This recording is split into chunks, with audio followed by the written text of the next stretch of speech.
Okay class, ध्यान दीजिए जरा। ओवर द लास्ट 15 डेज और सो बहुत सारे नोटिफिकेशंस अलग अलग तरीके से सीयू सेट से रिलेटेड आपके आए हैं, ठीक है। और अब तक इतने सारे नोटिफिकेशंस आ गए हैं कि शायद आपने अगर खुद भी उसको एक बार स्टडी किया होगा तो आप पूरी तरीके से अब तक कंफ्यूज हो चुके होंगे कि एग्जैक्टली उसमें क्या करना है और क्या नहीं करना है, ठीक है। तो आज स्पेशली इस क्लास में मेरा पर्पस यही होगा कि अब जो लेटेस्ट सीयू सेट के नोटिफिकेशंस हैं और उनका क्या मतलब है जो एक्चुअली में आपके ऊपर अप्लाई होगा, वो आपको आज डिटेल में हर एक चीज में आपको समझा दूं, जिससे अभी तक जितना भी कंफ्यूजन आपके माइंड में अगर रहा भी हो, जैसे बहुत सारे कंफ्यूजन है कि सर कौन सा पेपर देना है, किस यूनिवर्सिटी के लिए कैसे अप्लाई करना है, सर कहां पे अप्लाई करेंगे तो वहां पे क्या पढ़ना है क्या नहीं पढ़ना है, इस तरह के बहुत सारे कंफ्यूजन्स हैं। और आज मैं कोशिश करूंगा कि ये सारे के सारे कंफ्यूजन्स आपके पूरी तरीके से क्लियर हो जाएं, ठीक है। क्योंकि आई नो दैट कि ये दिमाग में आप लोग के चल रहा होगा, आप लोग पढ़ तो रहे हैं लेकिन अभी आपको ये नहीं मालूम है कि एग्जैक्टली पढ़ना क्या है। और ये भी एक सच है कि जहां कहीं पढ़ाया भी जा रहा था अब तक, उन्हें भी नहीं मालूम कि उन्हें पढ़ाना क्या है। पढ़ा तो रहे हैं लेकिन मालूम नहीं है, क्योंकि क्या हुआ था, पहले शुरू में सी सेट में बोला गया कि भाई आपका जो सिलेबस आएगा वो पूरा 11-12 का आएगा, फिर बाद में उसमें चेंजेस कर दिए गए, सिलेबस ही चेंज हो गया। जो किताबें आई हुई थी पहले वो सारी किताबें रिडंडेंट हो गई, अभी सारी किताबें होल्ड पे हो गई इसकी, और अब सारी की सारी किताबें 15 दिन बाद लॉन्च होंगी as per the new curriculum. तो ये सारा कुछ जो चेंज हुआ है बार बार, ये क्या है एग्जैक्टली, ये सारा कंफ्यूजन आज मैं ट्राई करूंगा कि आप लोग का खत्म हो जाए पूरी तरीके से, ठीक है। तो चलिए देखते हैं जरा एग्जैक्टली आप लोगों को इसमें क्या करना है और किस किस तरह से क्या क्या चीजें आप लोगों को देखनी है। अब जैसे यहां पे मैंने ओपन किया है, ये है नेशनल टेस्टिंग एजेंसी एनटीए, यही वो ऑर्गेनाइजेशन है जो आपका ये सीयू सेट का पेपर कंडक्ट कराने जा रही है, ठीक है। अब इसने जो अपना ऑफिशियल नोटिफिकेशन बुलेटिन निकाला है, ये काफी लंबा चौड़ा बुलेटिन है, आपको मैं बता दूं, ये काफी लंबा चौड़ा बुलेटिन है, लगभग 100 पेजेस का ही ये बुलेटिन है अपने आप में। लेकिन इस पूरे 100 पेजेस में सारे पेजेस आपको पढ़ने की जरूरत नहीं है, जो आपके काम के पेजेस हैं वो मैंने पिन पॉइंटेड किए हुए हैं जो आपको जानने के लायक हैं। वो 100 पेजेस में से लगभग 10-12 पेजेस ऐसे हैं जो आपको जान लेना, अच्छे से जान लेना बहुत ज्यादा जरूरी है, तभी आप सही मायने में समझ पाएंगे कि आपको सीयू सेट की तैयारी करनी कैसे है और क्या क्या उसमें करना है। तो चलिए देखते हैं जरा एग्जैक्टली हमें क्या क्या इसमें देखना और करना है। तो चलिए लेट्स सी नाउ। अच्छा, अब ये आपको बता दें, ये जो सीयू सेट है ये कहीं कहीं पे सीयू सेट है और कहीं पे सीयूईटी है, तो कंफ्यूज मत होइएगा। किसी यूनिवर्सिटी के आप जाएंगे उसमें ब्रोशर में, तो वहां पे सीयू सेट भी लिखा हो सकता है या सीयूईटी भी लिखा हो सकता है, लेकिन दोनों का मतलब एक ही है, ठीक है। तो कंफ्यूज मत होइएगा कि अरे सर वहां पे तो कुछ और दिखा रहा था, यहां पे तो कुछ और दिखा रहा था, तो कोई कंफ्यूजन की जरूरत नहीं है। सीयू सेट एंड सीयूईटी दोनों का मतलब एक ही है, ठीक है। आगे बढ़ते हैं जरा। फिर अब हम लोग के काम की जो पेजेस हैं उस पे आते हैं पहले तो। अच्छा, अब ये तो देखिए अलग अलग यूनिवर्सिटी के कह लो कि आप क्या कहते हैं उसको, होलोग्राम्स हैं या फिर जो भी कह लो, मोटोज हैं, जो भी ये सारी यूनिवर्सिटीज, ओवरऑल 54 यूनिवर्सिटीज हैं जो आपकी इसके अंडर में इनरोल्ड हैं। 54, ठीक है। टोटल 54 यूनिवर्सिटीज हैं, उनके क्या क्या नाम है अभी आपको आगे चल के पता चल जाएगा। ये सबके आप देख सकते हैं, होलोग्राम्स वगैरह यहां पे बने हुए हैं, इसमें इलाहाबाद यूनिवर्सिटी भी इंक्लूडेड है, ठीक है। अब ये सब तो आपके जानने की चीजें नहीं है, इसको आगे बढ़ाते हैं। जो काम की चीजें हैं उन पे आते हैं हम लोग डायरेक्टली। तो coming on to page number 5 जो आपके काम का है इसमें, हाँ अब आइए जरा, ये आपके काम की चीज पहली आती है यहां पर। अब इसमें क्या क्या है जो आपके काम का है, चलिए पहले जरा इस बात को समझने की कोशिश करते हैं, ध्यान दीजिएगा। ओके, अब यहां पे इंपॉर्टेंट इंफॉर्मेशन रिगार्डिंग डेट्स। अब डेट्स के बारे में पहले थोड़ा समझ लीजिए आप लोग, कहां पे क्या क्या डेट्स आपको ध्यान रखनी है। अब ये जो फॉर्म ऑनलाइन एप्लीकेशन का रहेगा आपका, ये 6 अप्रैल से शुरू होकर के 6 मई तक चलेगा। ठीक है, पूरा 1 महीना है आपके पास फॉर्म फिलअप करने के लिए, मतलब अच्छा खासा समय है। फॉर्म फिलअप करने आप बैठेंगे तो मेरे हिसाब से लगभग आपको 1-1.5 घंटे का समय चाहिए होगा सब फॉर्मेलिटीज पूरी करते करते, लेकिन समय आपके पास 1 महीने का है। तो कोई ऐसा नहीं है कि आप तुरंत आज ही करा लो तो ही काम बनेगा, अदरवाइज नहीं बनेगा, ऐसा नहीं, टाइम है आपके पास। ठीक है, कब तक के लिए है लास्ट डेट? लास्ट डेट है 6 मई। ठीक है, रात के 11:50 तक, मतलब पूरा दिन आपके पास उस दिन का भी रहेगा। अच्छा, अब बाकी सारी चीजें जैसे करेक्शन वगैरह की कोई डेट अभी नहीं दी गई है, मतलब करेक्शन वगैरह अगर करना हो तो क्या होगा, कोई डेट नहीं है। वेबसाइट वगैरह ये सब ठीक है। डाउनलोडिंग ऑफ एडमिट कार्ड, ये तो बात की बात है। डेट ऑफ एग्जामिनेशन, एग्जामिनेशन की डेट अभी टेंटेटिव दी है, एग्जैक्ट डेट नहीं दी गई है। टेंटेटिव डेट क्या है? 1st and 2nd week of July, मतलब जुलाई में होगा। अब हो सकता है कि ये एग्जाम कुछ 5 जुलाई के आसपास भी हो जाए, या हो सकता है कि ये एग्जाम आपका लगभग 10 या 15 जुलाई के आसपास हो। ठीक है, मतलब ऐसा एक टेंटेटिव आप मान के चलो कि 10 जुलाई के आसपास कोई डेट आपकी लगभग रहेगी।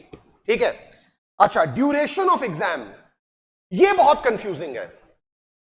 मुझे पर्सनली इस चीज को डिकोड करने में खुद अपने आप में 2 घंटे लग गए, ये बात समझने में कि आखिर ये बता क्या रहा है। ये मुझे खुद समझने में 2 घंटे लगे कि मैं आपको समझा पाऊं कि ये क्या मतलब है इसका। देखो जरा, आपके लिए भी कंफ्यूजिंग होगा। ड्यूरेशन ऑफ एग्जाम के 2 स्लॉट्स हैं, slot number 1, slot number 2। Slot number 1 जो है वो 195 मिनट्स का रहेगा, स्लॉट नंबर 2 225 मिनट्स का रहेगा। यानी एक स्लॉट है जो 3.25 घंटे का है, और दूसरा स्लॉट है जो आप देख सकते हैं 3.25 घंटे का है। सर इसका क्या मतलब हुआ? मतलब सर कोई बच्चा है जो स्लॉट 1 में देगा तो 3.25 घंटे में पेपर खत्म हो जाएगा उसका, और कोई बच्चा स्लॉट 2 अगर सेलेक्ट करता है तो उसको आधा घंटा ज्यादा मिलेगा, तो सर हम वही वाला ले लेंगे, अच्छा है हमारे लिए। सर आधा घंटा ज्यादा मिलेगा हमें? नहीं, ऐसा कुछ भी नहीं है। मतलब सर फिर ये 2 स्लॉट्स का क्या मतलब है? ये दोनों स्लॉट एक ही बच्चे के लिए हैं। सर दोनों स्लॉट एक बच्चे के लिए हैं तो स्लॉट 2 क्यों हैं? यही मुझको भी समझ में नहीं आ रहा था। जब एक ही बच्चे के लिए हैं तो 2 स्लॉट की क्या जरूरत है? और आपको एक और इंटरेस्टिंग बात बताता हूं जो आप और कंफ्यूज हो जाएंगे ये सुन के। ये पेपर आपका 195 मिनट्स 225 मिनट्स, 2 अलग अलग स्लॉट्स हैं। दोनों को अगर आप ऐड कर दो तो कितने मिनट्स का पेपर चल सकता है?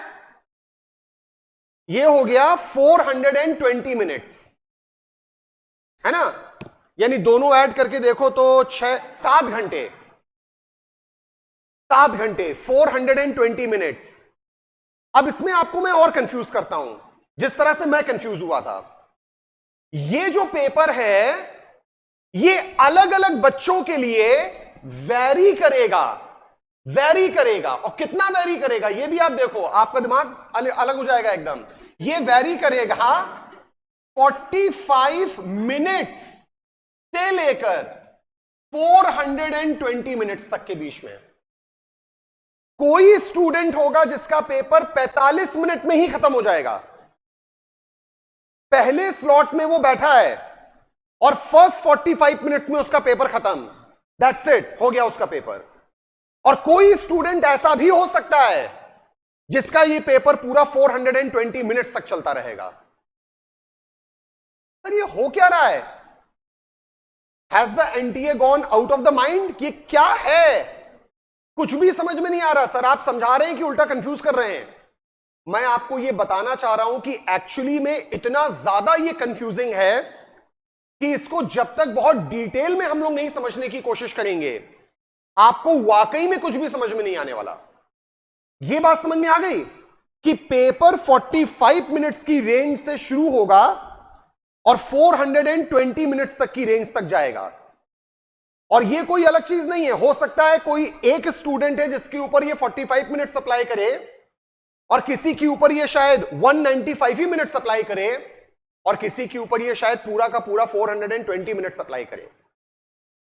सर अब ये बताइए जरा, ये आखिर अलग अलग अप्लाई कैसे होगा? सवाल आ रहा है ना दिमाग में, सर ये अलग अलग अप्लाई क्यों होगा? मतलब ये यूनिफॉर्म क्यों नहीं है? मतलब अगर हम लोग बात कर रहे हैं CU-CET, यानी CU-CET मतलब क्या है ये भाई? कॉमन एंट्रेंस टेस्ट है ना ये, और अगर कॉमन है ये तो ये यूनिफॉर्म होना चाहिए, और यूनिफॉर्म होना चाहिए मतलब सबके लिए सेम होना चाहिए। तो यहां तो सब अलग अलग हो गया। अब ये कितना अलग है, कैसे अलग है, चलिए समझते हैं इस बात को आगे। अभी आगे देखो, अभी आप लोग बस सुनते जाओ मैं क्या क्या बताता जा रहा हूं। अभी धीमे धीमे आपको एक एक लेयर करके सारी चीजें समझ में आ जाएंगी, ठीक है? चलो आगे देखते हैं जरा। तो अब क्या है, ये तो मैंने आपको स्लॉट बता दिए, स्लॉट 1 स्लॉट 2।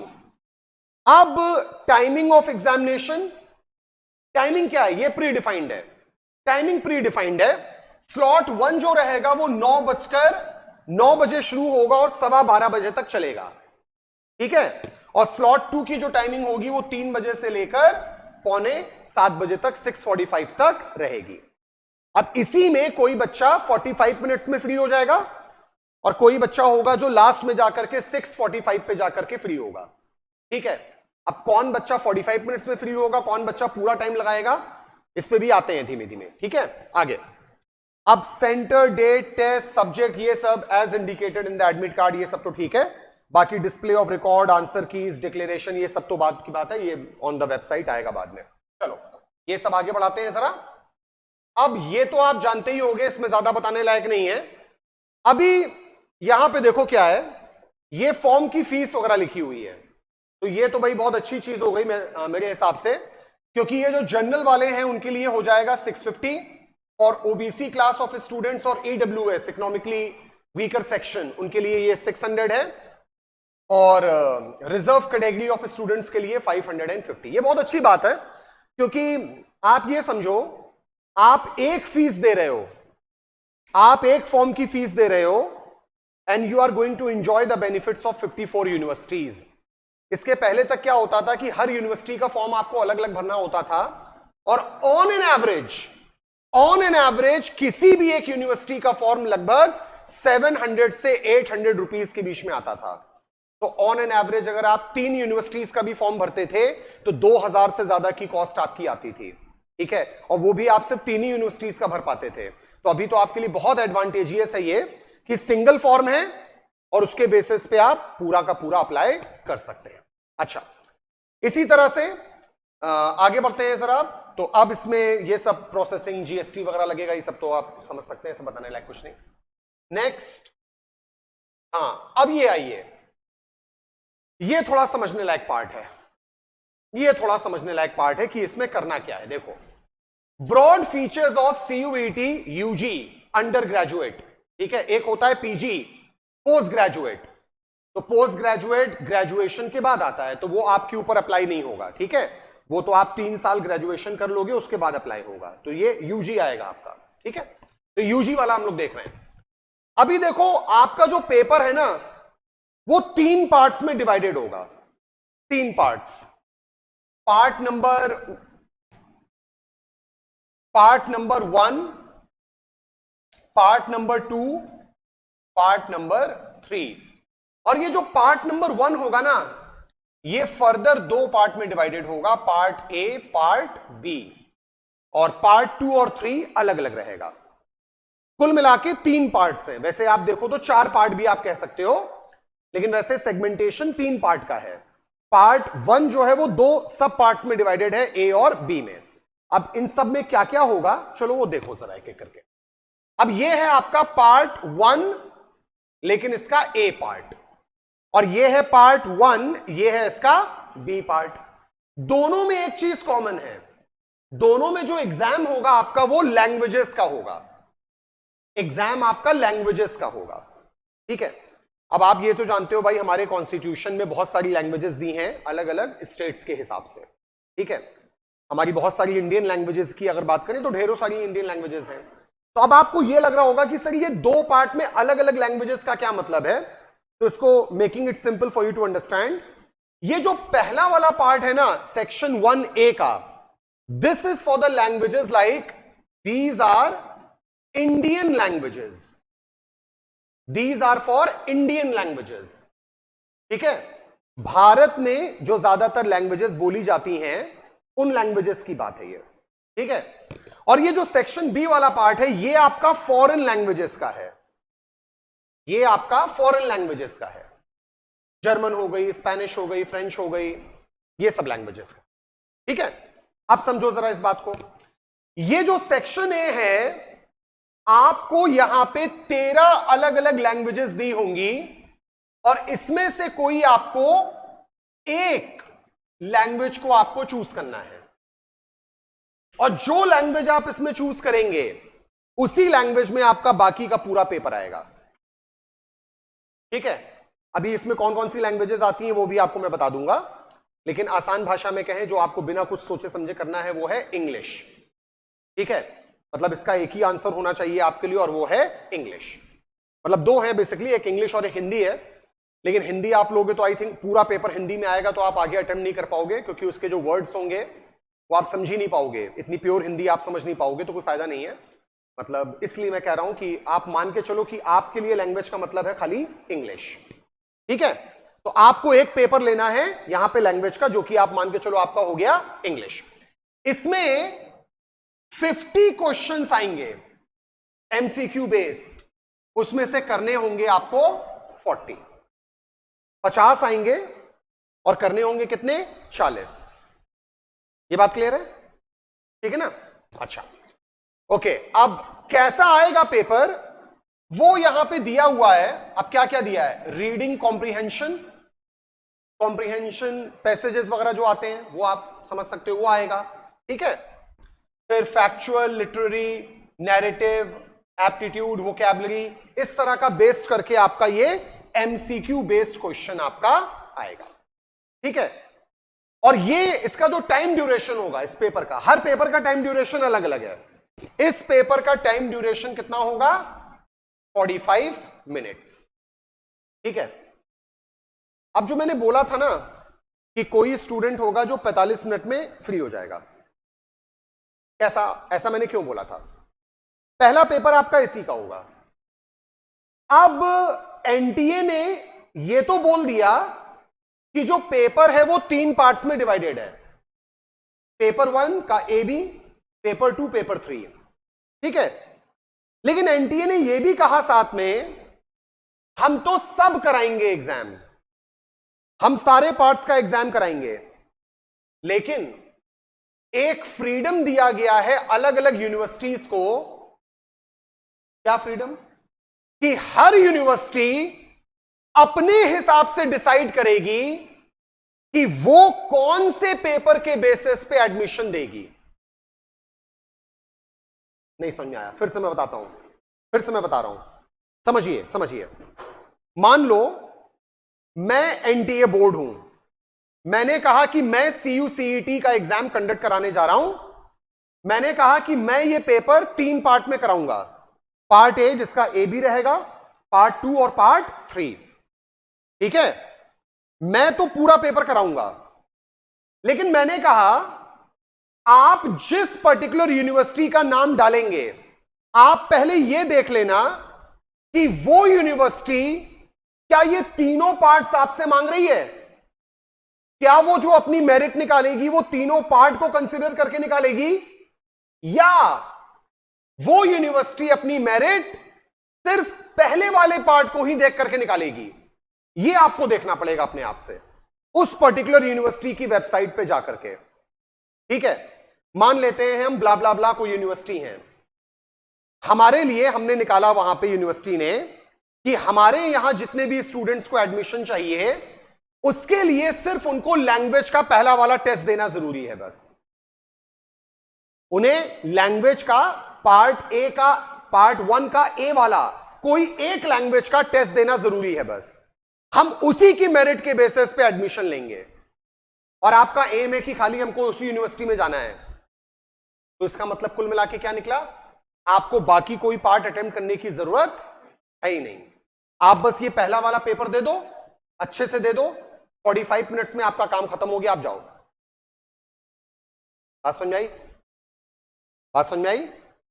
अभी भी नहीं आई? फिर से बताऊं? आ गई यहां तक? मान लो कोई ब्लाबला कोई यूनिवर्सिटी है, उसने कहा है कि भाई हमारे यहां पे एडमिशन के लिए सिर्फ पेपर 1 का पार्ट ए का कोई एक लैंग्वेज का टेस्ट आपको देना है। हमने कहा ठीक है भाई, हमारा एम खाली यही है, हमारे लिए कोई और है ही नहीं, हमको ये लेना है। ठीक है, अल्टीमेटली हमको क्या करना है, खाली एक लैंग्वेज का एग्जाम देना है, बात खत्म हो गई वहीं पे, डन। तो वो स्टूडेंट 45 मिनट्स में नक्की हो गया, खत्म हो गया उसका एग्जाम, क्लियर। लेकिन आप मान के चलो 99% ऑफ द टाइम्स ऐसा होगा नहीं, ऐसा कोई यूनिवर्सिटी निकालेगी नहीं, ऐसी कोई यूनिवर्सिटी निकालेगी नहीं कि खाली एक ही पेपर के बेसिस पे वो एडमिशन करा ले। तो ये मान के चलो कि ये कहा जरूर गया है कि 45 मिनट्स में आपका पेपर खत्म हो सकता है, लेकिन आप इसको एक अजम्पशन मान करके बाद में क्रिटिसाइज कर दो बस, ठीक है, कि ये अप्लाई नहीं होना है। ठीक है, चलो आगे बढ़ते हैं। फिर आते हैं सेक्शन 1 का बी पार्ट। अब इसमें फॉरेन लैंग्वेजेस हैं, इसमें भी आपको कोई एक 20 लैंग्वेजेस होंगी, कोई एक आपको इसमें से चूज करनी है। अब इसमें तो सारी की सारी फॉरेन लैंग्वेजेस है। अभी आप ये सोचोगे कि अरे सर, मतलब फॉरेन लैंग्वेज तो फॉरेन लैंग्वेज ही है सर, कितनी भी आसान हो, जब आती ही नहीं तो क्या मतलब, क्या क्या कैसे ले लेंगे, है ना सर। मतलब ठीक है, हम कहते हैं जर्मन आसान है मान लो, लेकिन जर्मन का जी तक नहीं आता अपने को, क्या हम कैसे कर लेंगे सर। फ्रेंच है नहीं आती, स्पेनिश नहीं आती, डच नहीं, क्या करेंगे हम, कैसे लेंगे, है ना। अब होता क्या है कि मैं आपको बताऊं, कुछ पर्टिकुलर जगहों पे, कुछ पर्टिकुलर यूनिवर्सिटीज में, कुछ पर्टिकुलर स्टेट्स में, जैसे इंडिया में ज्यादातर तो हिंदी बोली जाती है, ज्यादातर हिंदी बोली जाती है, लोग समझ लेते हैं, इंग्लिश भी बोली जाती है, लेकिन कुछ कुछ जगहों पे हिंदी और इंग्लिश दोनों ही नहीं बोली जाती कई बार, है ना। वहां पे जैसे अभी आपको नहीं मालूम होगा, जैसे गोवा, तो गोवा और अगर आप पौंडीचेरी की बात करो, ये बहुत लंबे समय तक फॉरेन कंट्रीज के कंट्रोल में थे, समझ रहे हैं आप, बहुत लंबे समय तक। जैसे आप ये समझो कि फ्रेंच कॉलोनी और पोर्चुगीज कॉलोनी, ये आपकी गोवा और पौंडीचेरी में थी आपकी। तो वहां पे आज भी बहुत सारे लोग होंगे जो पोर्चुगीज बोलते होंगे, फ्रेंच बोलते होंगे, इंग्लिश से ज्यादा फ्रेंच बोलते होंगे, इंग्लिश से ज्यादा पोर्चुगीज बोलते होंगे। तो शायद वहां की जो यूनिवर्सिटी है वो ये कह दे कि हमारे यहां पे एडमिशन के लिए आपको फॉरेन लैंग्वेजेस में कोई एक लैंग्वेज तो आपको क्वालिफाई करनी पड़ेगी। तो ये जो लैंग्वेज वाला पार्ट है ना, ये सबके ऊपर अप्लाई नहीं होना है, फॉरेन लैंग्वेज वाला। क्योंकि जब इनिशियली मैंने ये देखा ना इस चीज को कि फॉरेन लैंग्वेज है, मैंने कहा हर बच्चा फेल हो गया, क्योंकि ना पढ़ाने वाला मिलेगा। मैं तो इतनी देर से ये सोच रहा था कि इसको पढ़ाएगा कौन, या तो किसी गोवा के आदमी को बुलाना पड़ेगा हमें, या फिर पोर्चुगीज से बुलाना पड़ेगा पढ़ाने के लिए। पढ़ाएगा कैसे कोई, और कोई पढ़ेगा कैसे, मतलब 2 महीने में कैसे सीख जाएगा जर्मन पूरी, है ना। इतनी बढ़िया सीख जाएगा कि वो एग्जाम भी क्वालिफाई कर ले उसका, मतलब ये तो एक्स्ट्राऑर्डिनरी वाली बात हो गई। लेकिन जब मैंने डीपली जाके इसको स्टडी किया तो समझ में आया ये सबके लिए नहीं है, ये rarest of the rare condition में कोई यूनिवर्सिटी होगी जो कहेगी कि हमको फॉरेन लैंग्वेज भी चाहिए। लेकिन आप मान के चलो कि जो यूनिवर्सिटीज आप टारगेट करोगे, जैसे मेरा मानना है कि आप एयू टारगेट करोगे, बीएचयू करोगे, यूनिवर्सिटी ऑफ दिल्ली करोगे, दिल्ली यूनिवर्सिटी ना, या फिर मान लो जेएनयू आप कर रहे हो, जामिया इस्लामिया कर रहे हो आप ना। जैसे आप देखो भाई, रैंकिंग के हिसाब से देखो तो बहुत कम लोग को मालूम होगा, लेकिन Jamia Islamia is number 1 university in India, number 1 university है वो। सेकंड रैंक है आपकी JNU, second rank is JNU, third rank is BHU. तो इस तरह से अलग अलग रैंकिंग है। तो मेरा मानना है कि आप इन्हीं सबको ज्यादा टारगेट करोगे। आई डोंट थिंक कि आप कोई ऐसी यूनिवर्सिटी टारगेट करोगे जहां पे फॉरेन लैंग्वेज मांगी जाएगी। तो ये पेपर एक तरीके से होते हुए भी आपके ऊपर अप्लाई नहीं होना है। आई बात सुनने। लेकिन मान लो जिसके ऊपर अप्लाई होगा तो क्या होगा, यहां पे भी क्या होगा, 50 क्वेश्चंस इसके आएंगे, 40 आपको अटेंड करने पड़ेंगे, 45 मिनट्स इसका आपको मिलेगा। ठीक है, लेकिन ये चीज आपके ऊपर अप्लाई नहीं है। बात खत्म। ये आगे बढ़ते हैं, फिर आते हैं क्या, अब आते हैं सेक्शन 2 पे, पार्ट 2 पे आ जाते हैं जरा। अब पार्ट 2 की बात करें तो ये डोमेन है। डोमेन, डोमेन मतलब जिस फील्ड में आप जाना चाहते हैं उस फील्ड से रिलेटेड आपको कोई सब्जेक्ट चूज करना पड़ेगा। अभी आप मान लो बीए जाना चाहते हो, अब बीए जिस सब्जेक्ट के साथ करना चाहते हो उससे रिलेटेड कोई पेपर आपको चूज करना पड़ेगा। मान लो आप बीए इन इकोनॉमिक्स करना चाहते हो तो आपको इकोनॉमिक्स लेना पड़ेगा, या बीए इन जो भी आप करना चाहते हो सब्जेक्ट वाइज, तो वो सब्जेक्ट लेना पड़ेगा। अब डोमेन में 27 सब्जेक्ट्स रहेंगे, 27। अभी उसकी लिस्ट में आपको दिखाता हूं कौन कौन से रहेंगे। 27 सब्जेक्ट्स होंगे और इसमें आप मैक्सिमम कितने, 6 सब्जेक्ट्स चूज कर सकते हैं। 6 पेपर्स, 6 सब्जेक्ट्स। मतलब कोई स्टूडेंट है जो बीए और बीकॉम दोनों के लिए भरना चाहता है तो ढेर सारे सब्जेक्ट आप चूज करेंगे। तब किसी का है कि नहीं सर, अरे अपने को खाली बीकॉम करना है बस, अपने को बीए से क्या मतलब, तो आप खाली बीकॉम से रिलेटेड वाले पेपर सेलेक्ट करेंगे आप।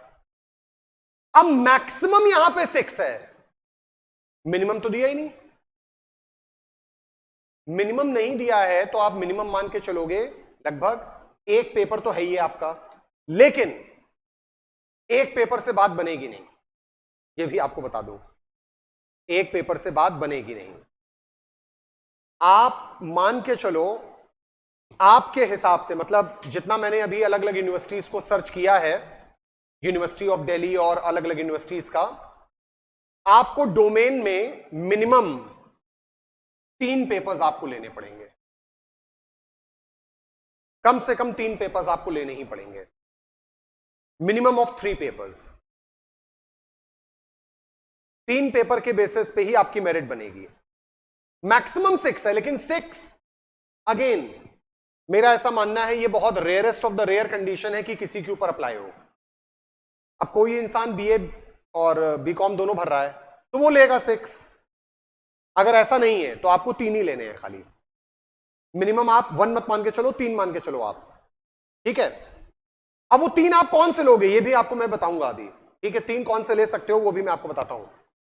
अब हर सब्जेक्ट का, हर एक पेपर का 50 क्वेश्चन आएगा जिसमें आपको 40 करना होगा। अब ये ऐसा क्यों किया गया कि 50 आएगा 40 करना है? चॉइस क्यों दी?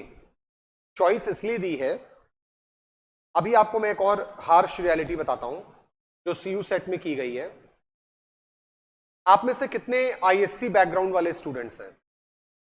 मेजॉरिटी। सीबीएसई वाले रेस हैंड, ठीक है। पूरा सीयू सीईटी का पेपर सीबीएसई बोर्ड को बेनिफिट करते हुए बनाया गया है। I am very Frank about this. पूरा का पूरा सिस्टम इसका जो है, अब इसको आप पार्शियलिटी कह लो चाहे जो कह लो, लेकिन it is totally based upon the CBSE board, totally पूरा। कारण जो इसका सिलेबस है डोमेन का, डोमेन के जितने भी पेपर्स होंगे उनका जो सिलेबस है वो एनसीईआरटी क्लास 12th का जो सिलेबस होगा एग्जैक्टली सेम टू सेम वही अप्लाई होगा। अब यहां पे प्रॉब्लम क्या है? जो आईएससी वाले स्टूडेंट्स हैं उनका आईएससी वाला उन्होंने पढ़ा है, अब सीबीएसई वालों ने तो सीबीएसई ही पढ़ा है तो उनके लिए तो प्रॉब्लम नहीं है। आईएससी वालों ने लेकिन अपना आईएससी वाले के हिसाब से पढ़ा है। तो अभी दिक्कत क्या आएगी कि जब आईएससी वाला स्टूडेंट पेपर अटेम्प्ट करेगा तो बहुत सारी चीजें ऐसी होंगी जो उसने पढ़ी ही नहीं थी। तो थोड़ा सा इसे मार्जिनलाइज करने के लिए, थोड़ा करेक्ट करने के लिए ये विंडो दी गई है 10 क्वेश्चन की, कि हम सारे क्वेश्चन कंपलसरी नहीं कर रहे हैं आपके लिए, 50 क्वेश्चन रहेंगे हर पेपर में। चलो थोड़ा बहुत आपने नहीं पढ़ा होगा, हम ये मान के चलते हैं।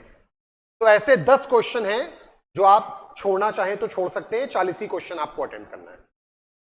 लेकिन फिर भी एक एडवांटेज तो सीबीएसई वालों के लिए है ना, उनका तो 50 पढ़ा हुआ आएगा, मतलब मोर और लेस देखा जाए तो उसमें से उनको 40 चूज करना है। और आप जब करोगे तो आपका ऑलरेडी शायद 40 ही पढ़ा हुआ होगा उसमें, और आपको इनडायरेक्टली 40 के 40 ही अटेम्प्ट करने हैं, क्योंकि 10 तो वैसे भी आउट ऑफ सिलेबस था ना आपका उसमें, तो ड्रॉबैक तो रहेगा ही रहेगा। ठीक है, ये बात समझ में आ रही है आपको? और इसी ड्रॉबैक को हटाने के लिए तो आदमी पढ़ रहा है ना कोचिंग, फिर इसीलिए तो कर रहा है, और क्या कर रहा है। तो वो कोई ड्रॉबैक नहीं, मतलब इन जनरल में आपको बता रहा हूं कि ये एक ऐसी प्रॉब्लम है यहां पर। अब ये सारा पेपर एमसीक्यू बेस्ड है, और हर पेपर के लिए 45 मिनट्स हैं। अभी कोई स्टूडेंट है जो 6 पेपर्स दे रहा है, 6 पेपर्स, ठीक है, तो 6 इंटू 45 ईच कितना आया? 270 आया, तो उसका 270 मिनट ऐसे ऐड हो गया। अब कोई स्टूडेंट है जो खाली डोमेन में एक पेपर लेके बैठा है, तो उसका खाली 45 मिनट्स हो रहा है। और आप तो 3 पेपर लेके बैठोगे, आप लोग 3 पेपर लेके बैठोगे, तो आपका कितना हुआ? 45 45 45 यानी 135। अभी तक अगर आप जोड़ो अपना, तो आप लोग का कितना टाइम आ रहा है देख लो। 1 का एक आएगा 45 मिनट्स, 2 का 3, 1 2 3, 3 आएगा 45 45 45। अभी तक कितना हो गया? 180 मिनट्स। 3 घंटे तो आपके परमानेंट है कि आपके रहेंगे ही रहेंगे। अभी और आगे देख लेते हैं। यहां तक बात समझ आ गई आपको? अब डाउट्स क्लियर हो रहे हैं आप लोग के? अब सही मायने में समझ में आ रहा है कि क्या करना है? ठीक है, और समझ में आ रहा होगा कि मुझे इतना टाइम क्यों लगा था उसको समझने में, क्योंकि actually it was very confusing. आगे फिर देखो, अब ये है आपका पार्ट नंबर 3, जनरल टेस्ट। अब ये जनरल टेस्ट जो है, ये आपका वही आ जाएगा जनरल नॉलेज वाला, current affairs, general knowledge, reasoning, blah blah blah blah, ये सब। ठीक है, ये 75 क्वेश्चंस इसमें आएंगे। अटेम्प्ट आपको इसमें 60 करने होंगे, और इसका टाइम होगा 60 मिनट्स। अब देखो अगेन, कोई यूनिवर्सिटी होगी जो ये कहेगी कि हमें सिर्फ पार्ट 1 का एक सब्जेक्ट चाहिए, और डोमेन में कोई 3 सब्जेक्ट चाहिए, तो उसका उतने में काम निपट गया। लेकिन जितनी मैंने रिसर्च की है अब तक, जितनी मैंने रिसर्च की, उसके हिसाब से जो मैंने कंक्लूजन निकाला है, जो आपके ऊपर सभी के ऊपर अप्लाई होगा, वो ये है, मेरे हिसाब से 95% ऑफ द यूनिवर्सिटीज जो अपना निकालेंगी या निकाला है जिन्होंने, वो ये है कि सारी यूनिवर्सिटीज को पेपर 1 का ए में एक सब्जेक्ट चाहिए, यानी 45 मिनट्स। पेपर 2 का 3 सब्जेक्ट चाहिए, यानी 135 मिनट्स। और पेपर 3 सबको चाहिए, पेपर 3 सबको चाहिए 60 मिनट्स। अब ऐड कर लो आप, हाँ, 240 यानी 4 घंटे का पेपर आपको देना है। यानी जो आप सबके ऊपर अप्लाई हो रहा है वो है अल्टीमेटली 4 आवर्स। क्लियर? आप सबके ऊपर 4 घंटा अप्लाई होने जा रहा है। कोई डाउट? अब क्लियर एकदम अच्छे से? पक्का ना एकदम? अब लेकिन 4 घंटा है तो एक स्लॉट में तो जाएगा नहीं है। पहला स्लॉट 3.25 घंटे का है, और दूसरा स्लॉट 3.25 घंटे का है। तो आप लोगों को दोनों स्लॉट में अपीयर होना पड़ेगा। अब दोनों स्लॉट में अपीयर होने के भी बहुत सारे नियम हैं, उसको अलग से समझने में मुझे 2 घंटे और लगे।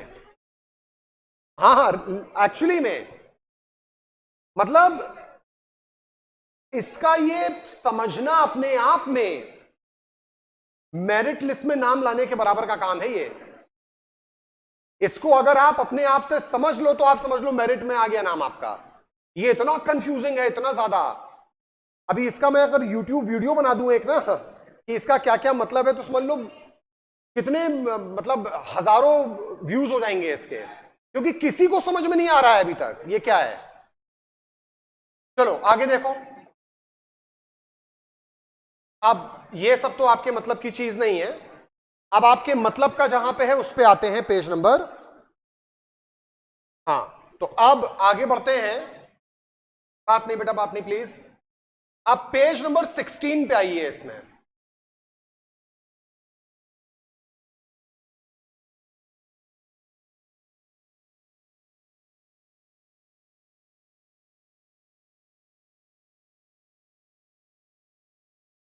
हाँ, पेज नंबर 16।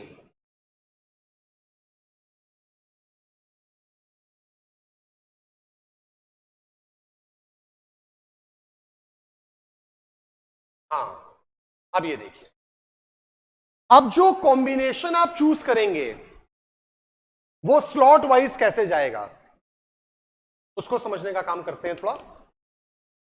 हाँ, it is not mandatory, it is not mandatory to choose any one or more test or subject stated above. The choice of the test or subject would depend upon the courses opted by the candidate and the university or universities where admission is sought. बात समझ आई वाली? मतलब it's not mandatory to choose all the subjects or any particular subject. It will depend upon courses opted by the candidate. Candidate यानी आप, जो course आप opt कर रहे हो, मतलब कोर्स का मतलब आप बीए का कोर्स ले रहे हो, बीकॉम ले रहे हो, बीएससी ले रहे हो, कौन सा कोर्स आप ऑप्ट कर रहे हो उस पर डिपेंड करेगा कि आप कौन से सब्जेक्ट लोगे, एंड द यूनिवर्सिटी या universities where admission is sought, और इस बात पे डिपेंड करेगा कि जिस यूनिवर्सिटी में या जिन यूनिवर्सिटीज में आप एडमिशन लेना चाहते हो वहां पे क्या नियम बनाए गए हैं। तो ये बात तो मैं ऑलरेडी बता ही चुका था आपको, यही बात तो मैंने शुरू में बताई थी आपको ना, कि आपको देखना पड़ेगा कि यूनिवर्सिटी क्या मांग रही है, उसके हिसाब से आपको लेना है। तो वो मैंने ऑलरेडी कैलकुलेशन करके आपको बता दिया है कि आपके 4 घंटे लगने वाले हैं और आपको पेपर नंबर 1 का ए लेना है, उसका एक सब्जेक्ट, डोमेन में 3 सब्जेक्ट्स, और थर्ड पेपर तो लेना ही लेना है आपको। ठीक है, तो ये ऑलरेडी सॉर्ट आउट है आपका। अब examination slots are scheduled with a combination of sections stated above. अब किस तरीके से क्या है देखो, जो मैंने कहा था ना कि 420 मिनट 7 घंटे, ये 7 घंटे किस स्टूडेंट पे अप्लाई होंगे, ये तब अप्लाई होंगे जब a candidate can take maximum of 9 test. Maximum 9 test वो ले सकता है। कैसे 9? सिंपल है कैलकुलेशन। पेपर 1 का ए पार्ट का एक सब्जेक्ट इंडियन लैंग्वेज, पेपर 1 का पार्ट बी फॉरेन लैंग्वेज का एक सब्जेक्ट, 2 हो गए, 2 टेस्ट। डोमेन में मैक्सिमम 6 है, 6 ले लो, 2 6 8, और थर्ड पेपर तो जनरल लेना ही लेना है, तो कितने हो गए total? 9। Maximum a student can opt for is 9, but what you have to opt is 1 3 4 1 5। आपको ऑप्ट करना है 5। पेपर 1 का ए का एक सब्जेक्ट, फॉरेन लेना नहीं है, फॉरेन लेना नहीं है, डोमेन में 3 लेने हैं, और जनरल वाला तो लेना ही है। 5 हो गए आपके। मैक्सिमम कोई कितना ले सकता है? 9। आपको लेने हैं 5। अंडरस्टूड? ओके, अब यहां पे वही कैलकुलेशन दिया है पूरा कि 2 लैंग्वेजेस के हो गए पेपर 1 2, 6 किसका हो गया? डोमेन का, और जनरल टेस्ट हो गया, सब मिलाकर के 9 हो गए। आई बात समझ में? इस तरह से ये कॉम्बिनेशन दिया है। अच्छा आगे बढ़ते हैं इसमें। अब देखो स्लॉट के हिसाब से क्या बता रहा है? Examination will be conducted on multiple days in 2 slots per day as given below. अब पहला स्लॉट जो है वो 9 बजे से लेके 12:15 के बीच में है, दूसरा 3 से 6:45। अभी देखो यहां क्या है, ड्यूरेशन ऑफ एग्जाम। पहले स्लॉट में कोई बच्चा या तो 45 मिनट्स में पेपर खत्म करके जा सकता है या 60 मिनट्स में भी जा सकता है। उसने पहले स्लॉट का खाली 3rd वाला पेपर अटेम्प्ट किया। जिस यूनिवर्सिटी में वो अप्लाई कर रहा था वहां पे खाली पेपर नंबर 3 मांगा गया था, कुछ और मांगा ही नहीं गया। उन्होंने कहा खाली जनरल टेस्ट आपको क्लियर करना है, तो हमने खाली जनरल टेस्ट क्लियर कर लिया 60 मिनट में, बाकी हमें कुछ देना ही नहीं है। या ज्यादा से ज्यादा देंगे तो 195 मिनट सारे देंगे हम, सारे दे देंगे हम, या तो ये हो सकता है ना। और इसमें भी देखा जाए तो या तो 45 मिनट्स में आप खत्म हो गए, एक ही डोमेन का पेपर दे दिया आपने, खाली डोमेन का कोई एक सब्जेक्ट दे के हट गया आपका, या आपने सारे सब्जेक्ट्स दिए, तो ये जाते जाते कहां तक चला जाएगा? 245 तक जा सकता है। ये कैलकुलेशन समझ आ गई ना? आ गई समझ में अच्छे से? ठीक है। And I can bet you on this, जितने लोग यहां बैठे हैं ना, इनके अलावा जितने लोग नहीं हैं उनसे आप ये बुलेटिन पूछिएगा कि ये क्या बता रहा है, कोई नहीं समझने वाला कि ये क्या बता रहा है। मतलब एक्चुअली इट्स वेरी कंफ्यूजिंग, लेकिन आई होप कि आप लोग को मैं ज्यादा नहीं तो थोड़ा बहुत समझा पा रहा हूं। ठीक है, समझ में आ रहा है थोड़ा थोड़ा करके? ठीक है, ओके। तो ये सब तो चलो हो गया। अब हाँ, ये देख लो, in slot 1 which will be held in the morning, a candidate may take up to 4 test only. खाली 4 टेस्ट आप दे सकते हैं स्लॉट 1 में, ज्यादा से ज्यादा। कौन कौन सा? 1 language from section 1A, maximum of 2 domain from section 2 and 1 general test. यानी आप मान के चलो आपको क्या करना है, आपका ये हो गया कि आपको देना है स्लॉट 1 में, आप कितना दोगे? देखो स्लॉट 1 में आप दोगे सेक्शन 1A का एक लैंग्वेज यानी इंग्लिश का पेपर, 45 मिनट्स। 2 डोमेन स्पेसिफिक दे देना, 3 डोमेन देने हैं हमको, 2 इसी स्लॉट 1 में जाएगा आपका। 45 और कितना हुआ? 90 और 45 135, और 1 जनरल टेस्ट 60, 195 आ गया पूरा। यानी स्लॉट 1 तो आपका पूरा बुक है, डन। बचा क्या? खाली एक बचा आपका डोमेन का एक सब्जेक्ट, बाकी सब दे दिया आपने। तो स्लॉट 2 में आपको अपीयर होना पड़ेगा, लेकिन अच्छी बात यह है कि स्लॉट 2 में खाली आप 45 मिनट्स में फ्री हो जाएंगे आप। अब देखो आपके ऊपर अप्लाई हो रहा है कि स्लॉट 2 में आप 45 मिनट्स में फ्री हो जाएंगे। अब कोई और स्टूडेंट होगा जो सारे पेपर दे रहा है, तो बैठा रहेगा। आई बात समझ में? Confusion is clear now? नहीं नहीं, ये पहले से इन्होंने रूल बनाया है, मैक्सिमम लिमिट ही बना दिए। देखिए लिखा है ना, तभी तो मैक्सिमम ऑफ 2 डोमेन स्पेसिफिक। ये ऑप्शन इसमें ऐसा कहीं दिया नहीं है अलग से ऐसा तो दिया नहीं है, तो इसलिए हम लोग मान के चल रहे हैं कि आपको 2 इसमें देना है, 1 उसमें देना है, मतलब ऐसा अलग से दिया नहीं है इसलिए। हाँ, आपकी बात मैं समझ रहा हूं जो आप कह रहे हैं, लेकिन ऐसा क्योंकि अलग से बताया नहीं गया है, लेकिन देख लेते हैं अगर ऐसा कुछ होगा, अगर शायद कुछ ऐसा होगा तो मे भी शायद अप्लाई हो जाए। लेकिन कोई खास फर्क नहीं पड़ना, क्योंकि हार्डली 1-1.5 घंटे के 2 घंटे के डिस्टेंस में आपको देना ही है, तो दे दीजिएगा एक बार में ही। वैसे ऐसा कोई ऑप्शन अलग से दिया नहीं है इन्होंने, तो दिया नहीं है तो मैं भी नहीं बता सकता कि ऐसा हम कर पाएंगे कि नहीं, ये चीज है। हाँ, मैं आपकी बात समझ गया कि पहले स्लॉट में हम वो दे दें, ये देखना पड़ेगा। ये एक पॉइंट ऑफ डिस्कशन है कि ये एप्लीकेबल है कि नहीं, ये मैं आप लोग को और पता करके कोशिश करूंगा कि आपको बता पाऊं। ठीक है, क्योंकि ये इसके बारे में अभी कोई जानकारी मुझको नहीं है, तो अभी शायद मैं कुछ बताऊंगा तो शायद वो मिस फैक्ट हो जाए, तो इसलिए अच्छा है कि मैं थोड़ा पता कर लूं तो आपको बताऊंगा उसके बारे में। देन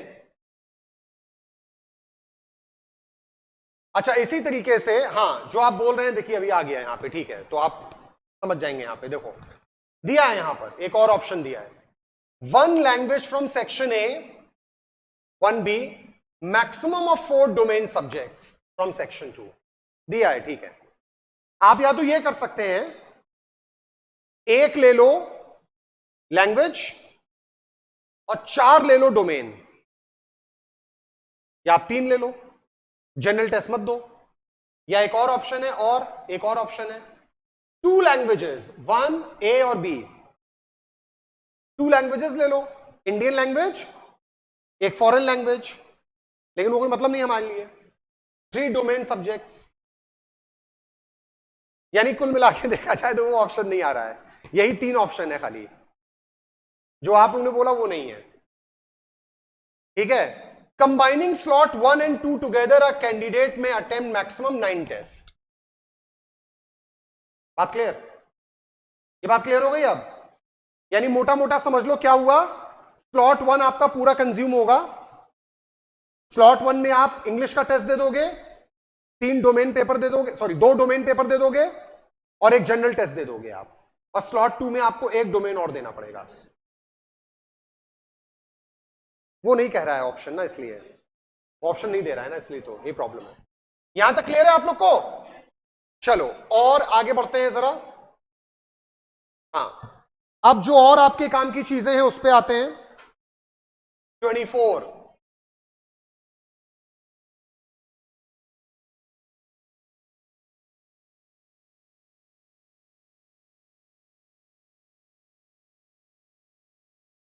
अब ये आपका स्केड्यूलिंग दी हुआ है एग्जाम का, तो ये ऑलरेडी हम लोग डिस्कस कर चुके हैं, तो इसमें ज्यादा डिस्कशन की जरूरत नहीं है। अब टाइमिंग ऑफ एग्जामिनेशन 9 से 12:15, 3 से 6:45।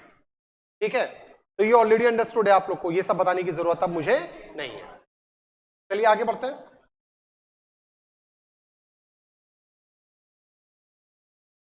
ये देखो कितने मार्क्स का क्या पेपर रहेगा, एग्जामिनेशन स्ट्रक्चर इन स्लॉट 1। अभी इसकी अगर बात करें तो लैंग्वेजेस 13 हैं, कोई एक आप ऑप्ट करोगे,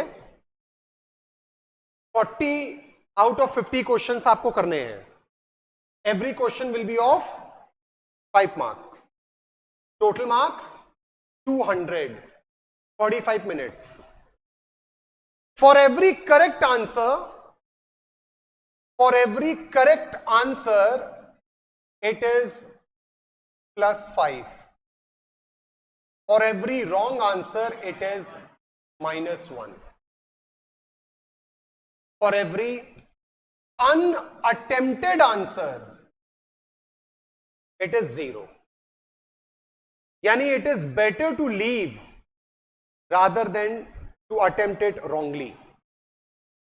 ठीक है, हर सही के लिए +5, हर गलत के लिए -1, और अगर 40 आप अटेम्प्ट नहीं कर पा रहे हो, छोड़ रहे हो, 38 आपने अटेम्प्ट किए, 2 छोड़ दिए, तो वो जो 2 छोड़े हैं वो रॉन्ग नहीं माना जाएगा, -1 नहीं होगा उसका, -1 उसका 0 होगा खाली। ठीक है, फिर दूसरा क्या है, डोमेन स्पेसिफिक सब्जेक्ट्स मैक्सिमम 2। देखो बता रहा है ना, मैक्सिमम 2 दे सकते हैं आप, यहां पर 40 हर सब्जेक्ट में 50 में से देना है, 5 नंबर का ये भी होगा 200, और 45 मिनट्स पर सब्जेक्ट। और जनरल टेस्ट की बात करें तो 60 है, 75 में से करना है, ये भी 5 मार्क्स, 300 मार्क्स का 60 मिनट्स। ये क्लियर एकदम? ओके, देन स्लॉट 2 की अगर बात करें तो इसमें जो लैंग्वेजेस हैं पार्ट बी की, उसमें से कोई लैंग्वेज लेनी है। अब क्या क्या है ये जानते हो आप, डोमेन स्पेसिफिक आप 4 सब्जेक्ट्स यहां पे दे सकते हो, लेकिन हमें तो खाली एक ही देना है, हम जब जाएंगे तो एक ही देना है। ठीक है, और इसमें बताने लायक कुछ नहीं है। चलो ये भी हो गया। अब आते हैं जरा इसके बाद, आखिर जो आपकी मार्किंग होगी, जो आपकी लिस्टिंग आएगी, मतलब मार्क्स की, वो किस बेसिस पे आएगी, वो थोड़ा समझने वाली बात है।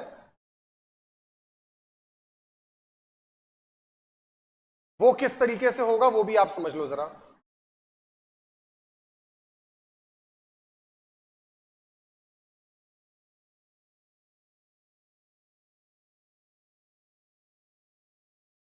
हाँ, अब पहले तो ये देख लीजिए आप लोग, दीज आर द यूनिवर्सिटीज जो आपके सीयू ईटी या सीयू सेट में एप्लीकेबल है। जो यूनिवर्सिटीज, सारी यूनिवर्सिटीज के नेम यहां पे लिखे हुए हैं, you can see all the names here.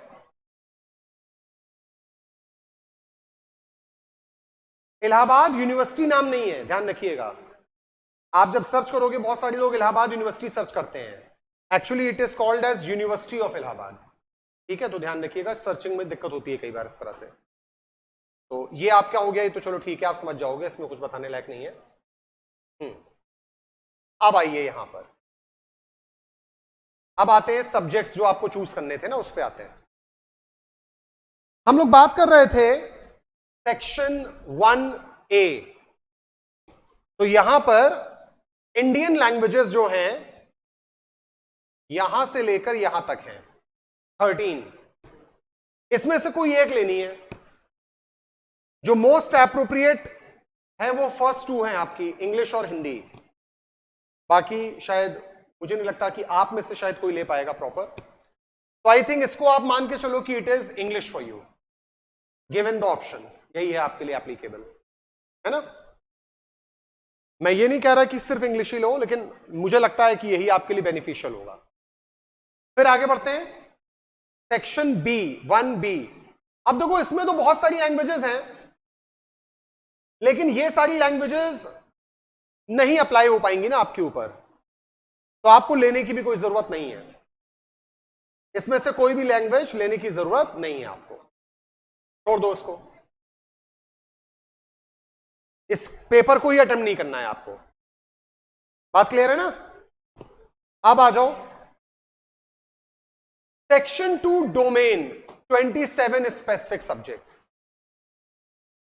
मेरा मानना है कि आप में से मेजॉरिटी लोग बीकॉम के लिए अप्लाई करेंगे, ठीक है। तो अगर आप बीकॉम के लिए अप्लाई कर रहे हो तो आपको 3 पेपर्स लेने हैं। चॉइसेस क्या हैं उसमें वो आप देख लो, ऐसा नहीं कि कोई भी पेपर आप ले सकते हो। Obvious choice is the first one, accountancy oblique book keeping, that's an obvious choice. अब चॉइसेस क्या हैं, आप खुद देखोगे तो आप समझ जाओगे कि क्या लेने लायक है। Agriculture, anthropology, biology, it's business studies.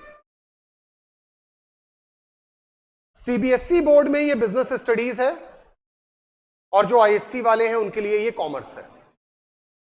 Again that's an obvious choice, कुछ और सोचने की जरूरत नहीं, इजंट इट।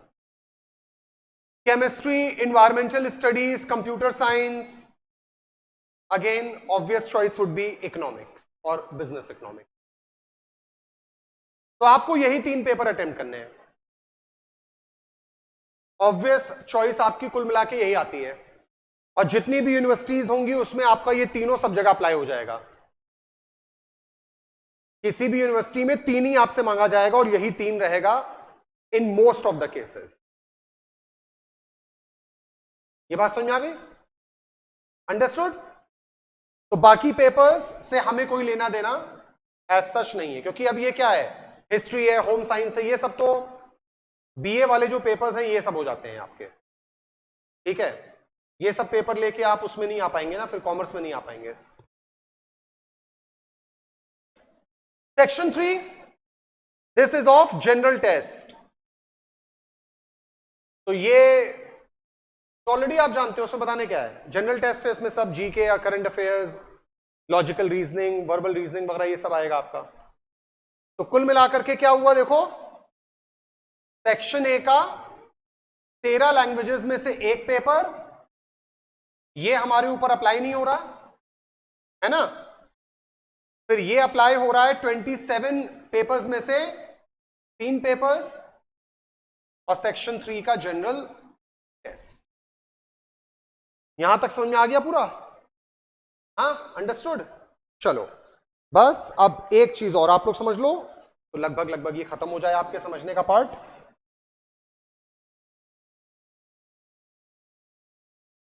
अब ये तो सिटीज हैं जहां पे पेपर पड़ेगा, लेकिन आपको इन सब से मतलब नहीं है। आपके लिए जो शहर आपका है वहीं वाला भरना खाली बस, तो इससे कोई मतलब नहीं है आपका। और ये समझ लीजिए कि you are becoming a part of the history, because आप लोग पहला बैच होगे जो सीयू सेट का एक्सपेरिमेंट जिसका आपके ऊपर होगा।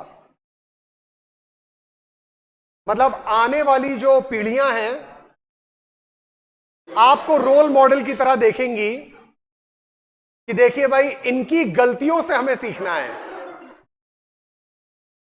आप उनको बताने के लिए होंगे कि देखा, पूरा जो एजुकेशन सिस्टम देश का जब रिवाइज हुआ था आजादी के बाद, तो हम पहले फ्रीडम फाइटर्स थे, या कह लो कि फ्रीडम स्टूडेंट्स थे, कि जिन्होंने मशाल ली थी भाई नए तरीके से पढ़ाई करने की।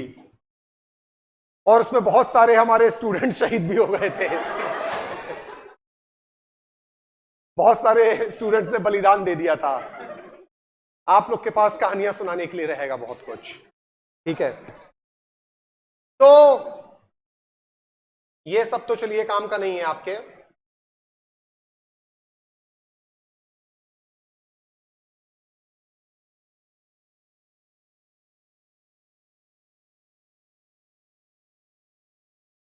यस, दिस थिंग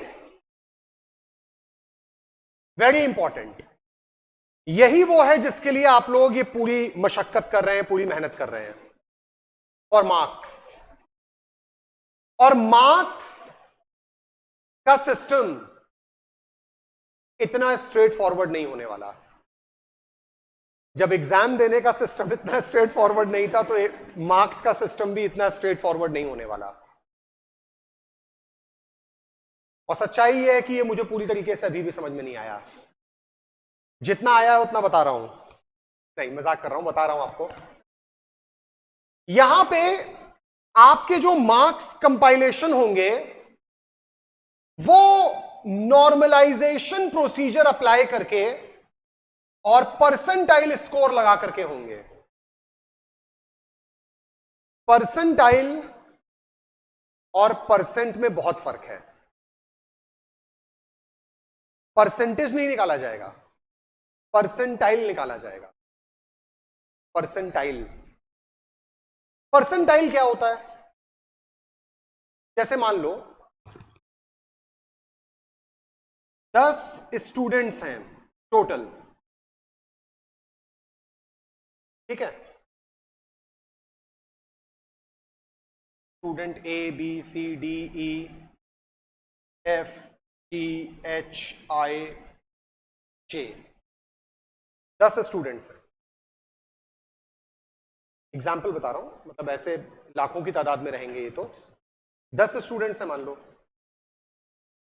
एग्जाम है मान लीजिए 100 नंबर का, मैक्सिमम मार्क्स आर 100, ठीक है।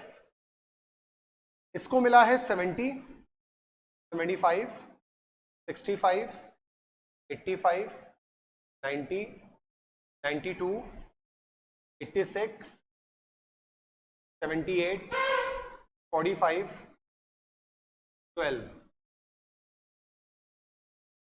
ठीक है। अलग अलग नंबर सबके हैं मान लो, या जो सेम भी हो सकते हैं कुछ। अभी हमें मान लो ये जो स्टूडेंट है डी, इसका परसेंटाइल निकालना है। तो हमें देखना होगा परसेंटाइल के लिए डी को कितने नंबर मिले हैं, 85।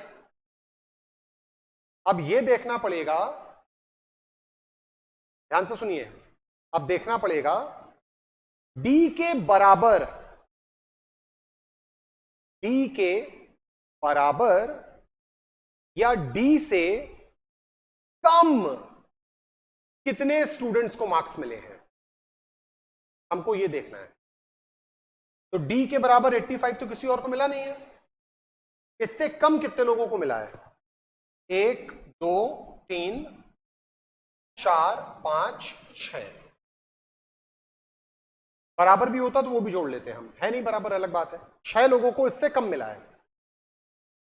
तो the number of students who have scored either equal to or less than your specific marks divided by total number of students appeared या total number of students there in 200, 6/10 into 100 comes as 60 percentile. ऐसे आपका marks 85% है, 100 में से 85 है, 85% आ रहा है, लेकिन परसेंटाइल में इट इज ओनली 60।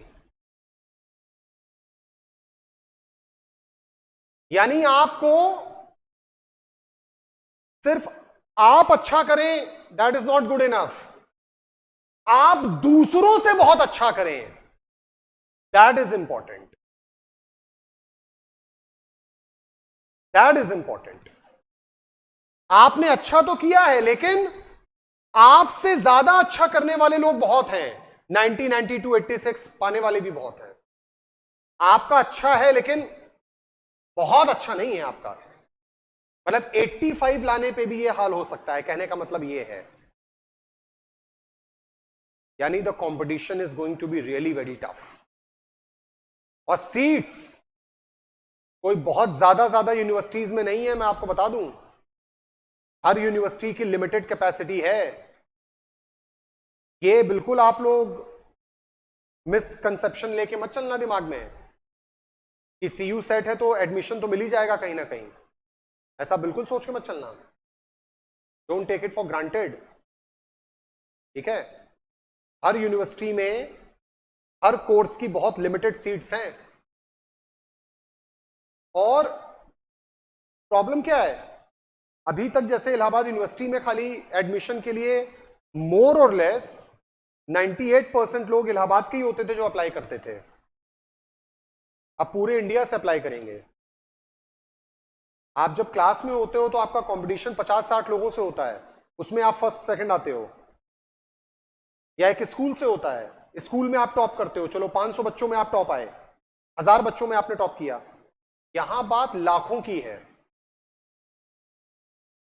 मतलब लाइफ का रियल टेस्ट आपका शुरू हो गया एक तरीके से, जब आप ऑलरेडी ऑल इंडिया बेसिस पे, खाली स्टेट बेसिस पे नहीं, ऑल इंडिया बेसिस पे आप कॉम्पीट करने जा रहे हो।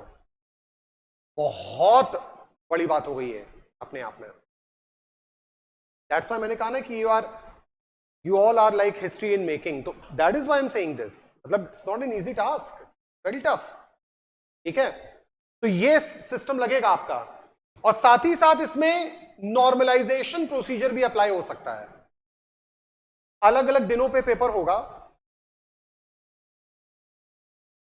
पेपर 1 जो हुआ एक दिन और पेपर 2 जो किसी और दिन हुआ, क्वेश्चंस दोनों में अलग अलग हो सकते हैं, होंगे ही ऑब्वियसली। क्वेश्चंस की जो इंटेंसिटी है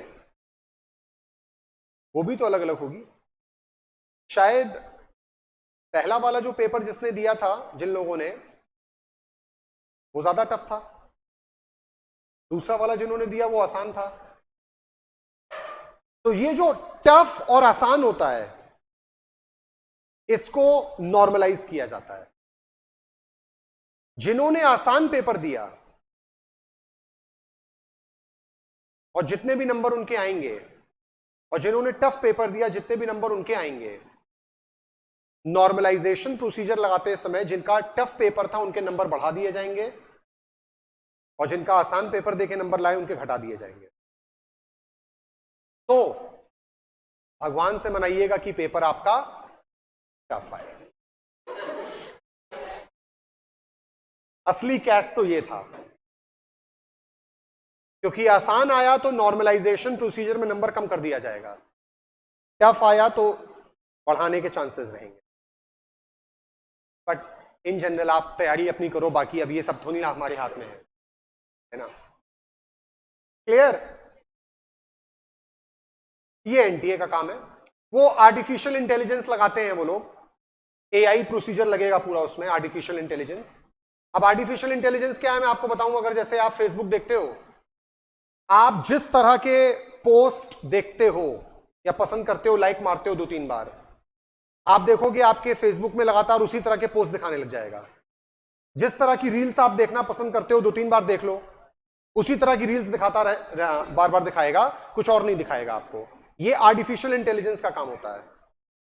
हमें लगता है, जैसे मान लो आप एक पर्टिकुलर पॉलिटिकल पार्टी को फॉलो करते हो, आप उसके अच्छे अच्छे पोस्ट को लाइक करते हो, तो जब भी आप फेसबुक चलाओगे आपके में खाली उसकी अच्छाइयां ही दिखाता रहेगा।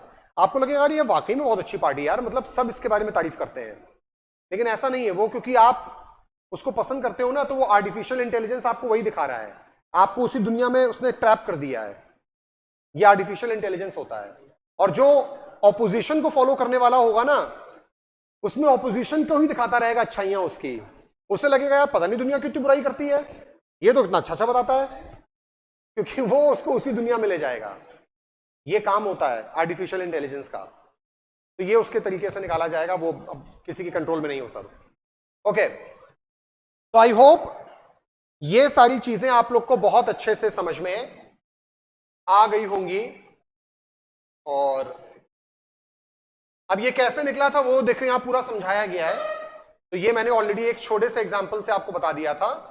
यहां पे कैसे किया जाता है, ये पूरा बहुत लंबा चौड़ा एक्सप्लेनेशन दिया है इसका समझाने के लिए, लेकिन मैंने जो एग्जांपल दिया उससे आपको समझ में आ गया होगा मेरे ख्याल से।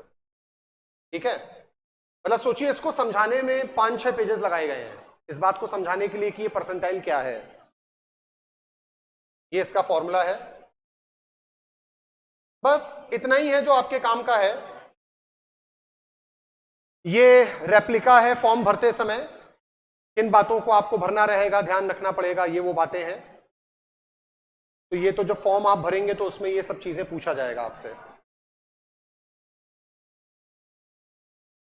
मैंने बोला ना टाइम लगेगा फॉर्म भरने में भी।